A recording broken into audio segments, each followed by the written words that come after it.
8分でわかる室町幕府滅亡。1、1568年、足利義昭は織田信長の力を借りて室町幕府第15代将軍に就任しました。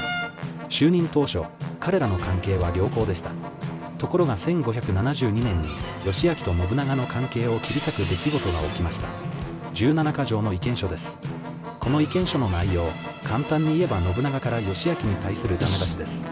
宮中朝廷への伺いが怠慢なこと、幕府領の代官が起こした訴訟を無視していること、このようなダメ出しが17個記されていました。この意見書で義昭は将軍としてのプライドを大きく傷つけられたと同時に、信長に対する怒りが最高点に達してしまいました。義昭は信長と戦うことを決意しました。